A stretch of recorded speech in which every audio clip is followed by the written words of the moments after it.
নমস্কাৰ বন্ধু বান্ধৱীসকল, কি খবৰ আপোনালোকৰ? আশা কৰোঁ নিশ্চয় ভাল। আমাৰো ভাল। আপোনালোকৰ মাজলৈ আজি আন এটা ৰেচিপি লৈ আহিছো। ৰেচিপিটো চাই কেনে পাই জনাব। লোকেল চিকেনৰ জালুকীয়া। মইনো কেনেকৈ ৰান্ধো আপোনালোকেও চাওক। মাংসখিনি ৰান্ধিবৰ কাৰণে মই গোটা গৰম মছলাখিনি মই ৰেডি কৰি লৈছো। ইয়াত ধনিয়া জিৰাও এড কৰি দিছো গোটা। ইয়াত লং, ইলাচি, দালচেনি, শুকান জলকীয়া, তেজপাত সকলো আছে। সেইখিনি নমাই মই এতিয়া কেৰাহীখন আকৌ পাতি দিলো। ইয়াত তেল দিলো। তেল গৰম হৈ অহাত তেজপাত, দালচেনি, জিৰা, ইলাচি সকলো দিলো।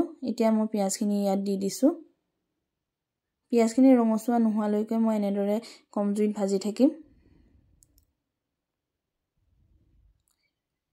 এতিয়া লাহে লাহে দেখিছেনে আমাৰ পিয়াজখিনি ৰং সলনি কৰিবলৈ লৈছে। এই পিয়াজখিনি ৰঙচুৱা হৈ আহিলে এতিয়া ইয়াত মই আদা নহৰু পেষ্টটো দি দিম। আদা নহৰুৰ গোন্ধটো নোযোৱালৈকে আমি এনেদৰে কম জুইতে ভাজি থাকিব লাগিব। এতিয়া ইয়াত মই কাটি থোৱা বিলাহীখিনিও দি দিম। বিলাহীখিনি গলি নহালৈকে মই এনেদৰে ভাজি থাকিম। এতিয়া ইয়াত মই জোখ অনুসৰি মই নিমখ এড কৰিম। নিমখখিনি মই বিলাহীৰ লগত এনেদৰে মিহলাই হেতাৰে লৰাই আছো। এইখিনি দেখিছেনে বিলাহীখিনি লাহে লাহে গলিবলৈ আৰম্ভ কৰিছে। বিলাহীখিনি গলি অহাত মই লাহেকে ইয়াত মই হালধিও এড কৰিম।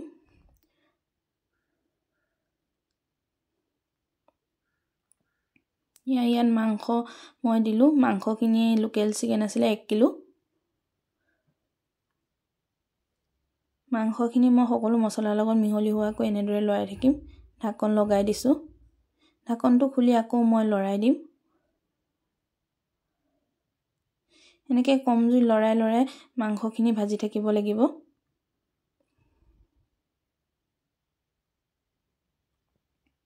ইয়াত মই খুনি ৰখা মছলাখিনি ইয়াত এড কৰি দিছো।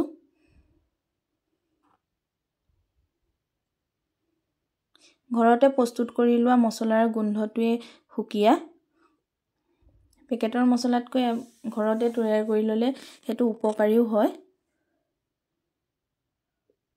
মই এইদৰে লৰাই লৰাই ঢাকন দি মই ভাজি থাকিম।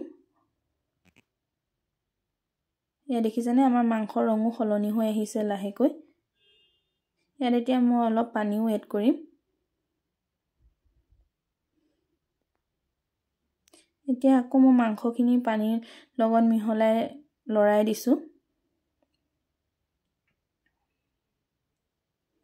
আকৌ ঢাকন লগাই দি মই মাংসখিনি এনেদৰে কম জুইত ঢাকন লগাই লগাই অলপ দেৰি ভাজিব লাগিব। এতিয়া মাংসখিনি ধুনীয়াকৈ সিজি আহিব।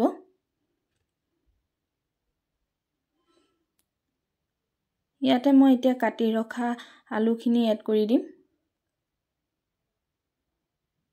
আলুখিনি লাহেকৈ মাংসৰ লগত মই মিহলাই দিছো। এতিয়া ঢাকন দি দি মই আকৌ লৰাই আছো। দেখিছেনে এতিয়া মাংসৰ কিমান ধুনীয়া ৰং এটা আহিছে। আপোনালোকে পৰিমাণ অনুসৰি পানী দিব, কিমানটো জোল ৰাখে। এয়া আমাৰ মাংসৰ উতল আহি গৈছে। এতিয়া মই খুনি ৰখা ইয়াত জালুকৰ গুড়াখিনি দি দিছো। আপোনালোকে জ্বলা যিমানটো পৰিমাণত খায় সিমানটো পৰিমাণত দিব। এই ঠাণ্ডা দিনত জালুকীয়া জোলখন খাই এনেও ভাল লাগে। আমি এয়া গৰম গৰম ভাতৰ লগত জালুকীয়া জোল পৰিবেশন কৰিলো।